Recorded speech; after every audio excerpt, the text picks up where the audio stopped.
Bonjour et bienvenue dans Tête à Tête, l'émission d'interview de France 24. Notre invité aujourd'hui est Alioune Tine, c'est le fondateur du Afrikajom Center. C'est un vétéran de la défense des droits de l'homme au Sénégal et il est avec nous depuis Dakar. Merci beaucoup Alioune Tine. Merci de votre invitation, Marc Perelman. Le 3 février, à quelques heures à peine de l'ouverture de la campagne en vue de la présidentielle qui était prévue le 25 février, le président Macky Sall annonce le report du scrutin.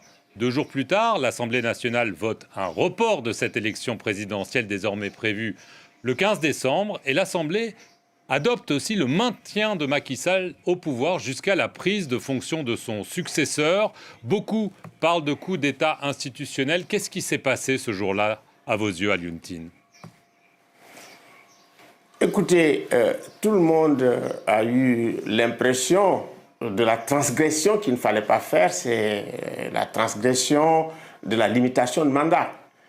Surtout après que Macky Sall ait dit lui-même qu'il ne ferait pas un troisième mandat, en réalité, il y a eu cette effraction qui a beaucoup ébranlé, et je dirais même qui a consterné, parce que le jour du vote, quand les gens ont vu les gendarmes pénétrer pour empêcher l'opposition de participer au vote, de les virer de l'Assemblée nationale, tout cela a été vu comme si notre démocratie plongeait dans l'abîme et que le Sénégal vraiment basculait parmi les pays qui ont connu l'indignité du troisième mandat ou tout simplement des coups d'État qu'on a connus dans la sous-région. Vraiment, ça a été une épreuve extrêmement dure pour la plupart des Sénégalais qui se mobilisent à l'heure actuelle d'ailleurs pour essayer de donner une réponse. Alors, le président a justifié ce report, je le cite, pour éviter une instabilité institutionnelle, des troubles politiques graves. Vous lui aviez parlé peu avant cette décision. Est-ce qu'il l'avait évoqué, cette situation? Est-ce que vous avez été pris de court comme presque tout le monde?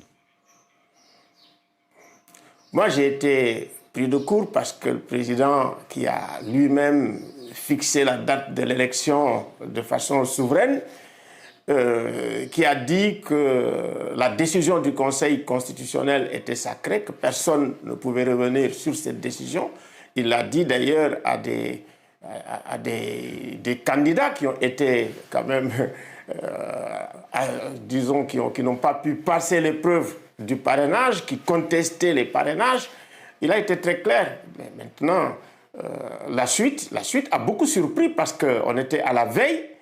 Il y avait même des candidats qui avaient commencé à enregistrer. Mais il faut dire quand même que c'est un processus électoral totalement inédit, avec beaucoup de dysfonctionnements, quand même, avec la marque d'une administration acquise pratiquement au parti au pouvoir, qui a empêché à l'opposant Sonko de pouvoir s'inscrire, d'accepter les dossiers, d'accepter sa quittance, ce que d'ailleurs a condamné le Conseil constitutionnel. Donc tout au long, mais personne ne prévoyait cette brutale, comme on dit, cet arrêt brutal de la campagne électorale. Il me semble que ça a été un choc très dur, ressenti d'ailleurs par les principaux concernés, les 20 candidats qui avaient commencé leur campagne, mais un choc également pour la communauté internationale de voir un Sénégal qui bascule de façon assez banale quand même dans l'indignité, il faut dire démocratique, c'est cela qu'il faut appeler les choses par leur nom. Et bien sûr, les Sénégalais aussi, je n'ai jamais vu un régime d'ailleurs aussi isolé par l'ensemble des secteurs de l'opinion, que ce soit la société civile, les religieux, les syndicats et même le patronat. C'est unique, cette forme d'isolement. Jamais un président de la République n'a été aussi seul dans une décision qui a été vraiment contestée pratiquement à l'unanimité, y compris à l'intérieur vraiment de son propre parti et de sa propre coalition politique. Alors quel est son but? Parce que beaucoup pensent qu'il veut rester au pouvoir. Alors lui affirme qu'il ne s'agit que d'un report et il a à maintes fois depuis cette décision promis qu'il n'allait pas se représenter. Est-ce qu'on peut le croire ou est-ce que vous pensez que c'est une manœuvre pour se maintenir au pouvoir, peut-être en invoquant une situation insurrectionnelle? Il l'avait d'ailleurs dit qu'il n'hésiterait pas à prendre des mesures si cela se produisait.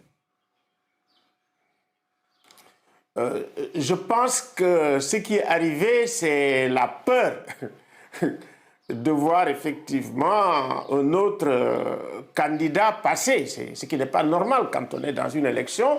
On va dans une compétition électorale. Ce n'est pas parce que vous avez peur de perdre la compétition que vous allez tout annuler. J'ai l'impression que c'est ça qui est arrivé. Je pense que la peur que Bassirou Diomaye Faye de PASTEF gagne cette élection a prévalu et a décidé, a fait en fait qu'il s'est décidé de dire, mais tiens, surtout pas ça, il aurait dit à un journaliste français qu'il ne veut pas d'islamiste, Bassirou n'est même pas islamiste d'ailleurs, mais je pense que c'est la peur de perdre l'élection et la peur effectivement que le pouvoir aille à PASTEF, ça c'est très clair. Alors, qu'est-ce qui peut se passer? Il a appelé à un dialogue. Un dialogue est-il possible? Un vrai dialogue est-il possible? Justement, vous avez parlé du PASTEF sans Ousmane Sonko. Moi, je pense qu'il faut créer des conditions objectives, subjectives, politiques qui permettent le dialogue.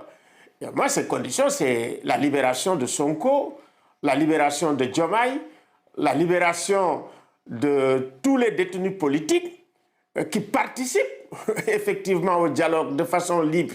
Je pense que c'est ça qui serait une condition qui donnerait d'ailleurs une certaine crédibilité au dialogue politique. Si on veut une inclusion, c'est dès maintenant qu'il faut le faire, avoir le courage, l'audace de dire, bon, maintenant c'est sincère, on fait un dialogue politique inclusif, y compris avec quand même Ousmane Sonko. Ousmane Sonko, quand même, c'est l'homme politique le plus populaire.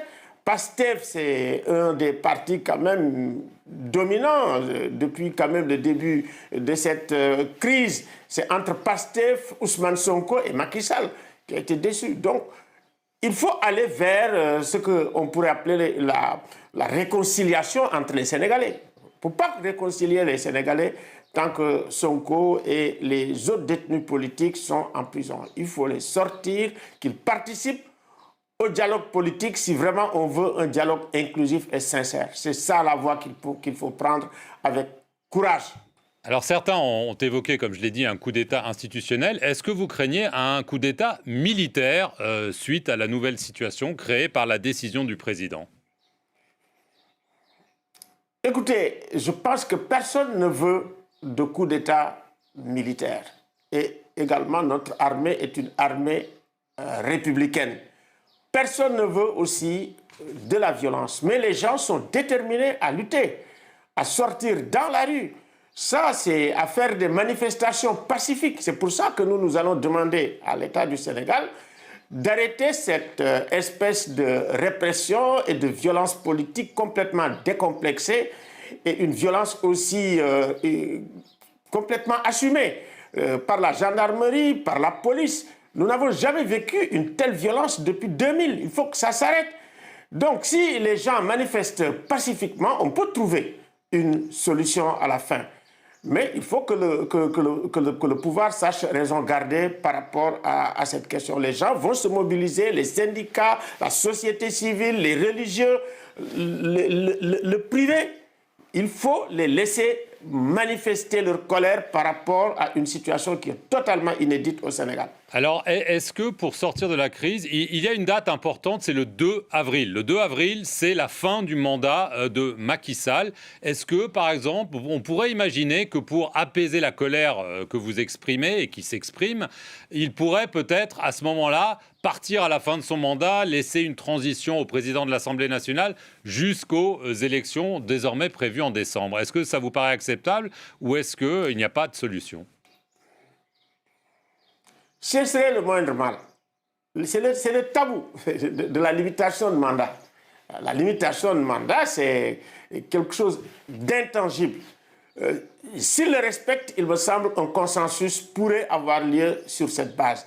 Ça, je pense que ce serait le réalisme, le pragmatisme politique. Et je pense que tout le monde se dit, à partir du 2 avril, qu'est-ce qui va arriver? Et il faut anticiper sur le 2 avril. Il faut commencer à travailler après le 2 avril. Et je pense que ce ne serait pas utopique de dire, bon, ben voilà, à partir du 2 avril, un consensus peut avoir lieu. D'autant plus que, quand même, Macky vient d'avoir un grand pare-feu, Souleymane Jules Diop, qui dit que Macky a préparé ses bagages, il va aller au Maroc. Mais bon, écoutez, je pense que c'est une bonne chose que cette annonce soit faite par Souleymane Jules Diop. Et que maintenant, qu'on se dise, après le 2 avril, il faudrait trouver un consensus pour, d'abord, reconstruire le Sénégal.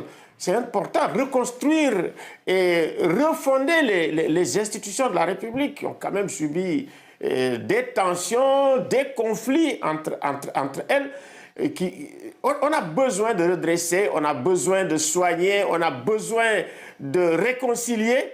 Et il me semble que la date du 2 avril, si on donne l'occasion, on met en place des mécanismes qui permettent vraiment de rediscuter, de faire un grand forum, de grandes assises autour des institutions et de la modalité démocratique pour les soigner, ce serait une très bonne chose. Et ça nous permettrait d'aller vers les élections quand même beaucoup plus tranquille. Le 2 avril, c'est un seuil critique. Alors, il faudrait quand même qu'il y ait un bon débat, un débat sain autour de ce seuil critique sur ce qu'il faut faire après. Ça, c'est important. Alioune Tine, le fondateur du Africa Jom Center, merci beaucoup d'avoir répondu aux questions de France 24 depuis Dakar au Sénégal. Et merci à vous d'avoir regardé cette émission sur nos antennes.